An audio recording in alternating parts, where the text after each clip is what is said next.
Tonight, Democrats, they continue to advocate for widespread mail-in ballots. Oh, 56 days before an election, they don't really seem to care about the risks of fraud and those possibilities. Some completely deny that fraud even exists. And by the way, they are once again lying to you, the American people, just like on Russia, just like on obstruction and quid pro quo Joe.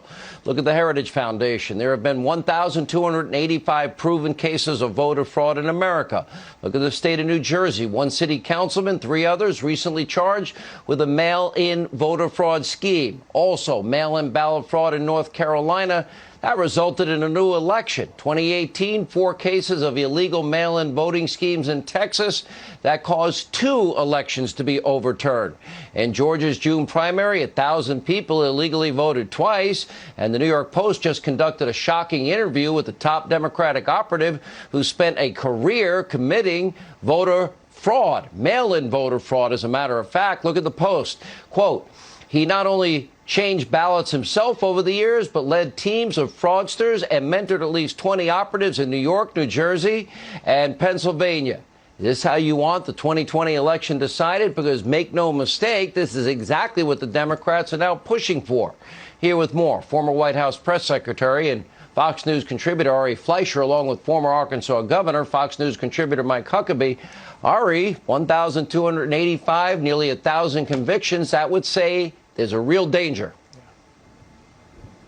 It is a real danger, Sean, and what we all have to fear on election night is states particularly that have never done it before and now have ballot harvesting.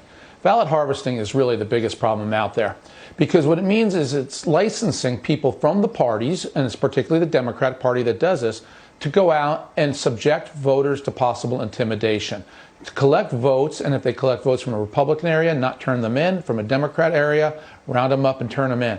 There's no accountability. There's no tracing or tracking on these ballots once they're collected. That's a real problem. The other, just to be quick, is states that have deadlines way too close to Election Day to apply for your absentee ballot. You won't get it in time. And then all the lawyers are going to be empowered to demand to count every vote, even the ones that came in after Election Day. I've seen a lot of elections in my lifetime, 33 years in radio governor, and I'm in my 25th year here at Fox. I've never seen an alignment of the left against one person more than this president. Now, we saw it in 2016. How do you read this? I think it's important to note that there's no enthusiasm whatsoever for Joe Biden. It's just that they hate Donald Trump, and they want to do anything they can to keep him from being elected. And frankly, they don't care who gets elected as long as it isn't Donald Trump. But what Ari said, and by the way, I love Ari. I think he's one of the most important and helpful people to the president. He's always spot on, and even his by the way, he's okay, Governor. Right? You know, we kind of like him. You know, he's a great guy. Right. No, he's terrific. I love being on with him. But I wanted to just mention that checks in the mail. You know, in the past, we'll make it a big one. But in the past, we worried about people voting from the graveyard. You know, I have to be honest with you, there were times in Arkansas I used to say that if you can't get the cemetery vote, there's no way you can win. Now it's not a matter of the people who are dead. It's a matter of how many people are going to vote more than once because they're going to get a ballot in a lot of places. They'll be voting people from nursing homes and very senior centers, all sorts of ways. And that's what I think we need to be worried about. Donald Trump has to have an army of people to go vote. And ideally, go vote in person. And if the river is flooding, swim the river at flood stage, but do not sit this one out. Let's look at, okay, my advice, Ari, is simple. Poll watchers everywhere. They double checking signatures, making sure, lawyers everywhere. Your thoughts? Yeah, he also needs an army of lawyers. They're going to need an army of lawyers to go up against the Democrat army of lawyers. And I hate this, Sean, because I went through the recount in 2000. This is not good for the country if we have a disputed race. But take a look at what happened in the 2008 race between Al Franken in Minnesota and Norm Coleman. Norm Coleman won on Election Day. And then through Democrat lawyers, they started to engineer every kind of trick in the book, change that you could find. 25 precincts in Minneapolis had more ballots cast than there were voters registered.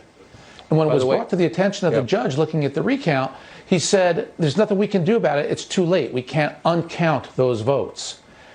Donald Trump and the Republicans better have that army of lawyers ready to go toe-to-toe with the Democrat lawyers who are going to try to, ex post facto, change every rule in the book to give themselves the advantage. 30 seconds, Governor. And by the way, we're looking at live pictures of Air Force One at Joint Base Andrews, if right there. Governor? Well, the simple thing is, once again, Ari is right. This is one of the few times that I'm really going to be hoping for lots of lawyers. Normally, I think the fewer the better. But in this case, on Election Day, calling all lawyers who are fair-minded and hopefully Republican, be on the lookout and stand up and be counted. I don't want my lawyers to hear this, but you know what you call a lawyer at the bottom of an ocean. Ouch. All right. Thank you, Governor. Thank you, Ari Fleischer. Coming up, left.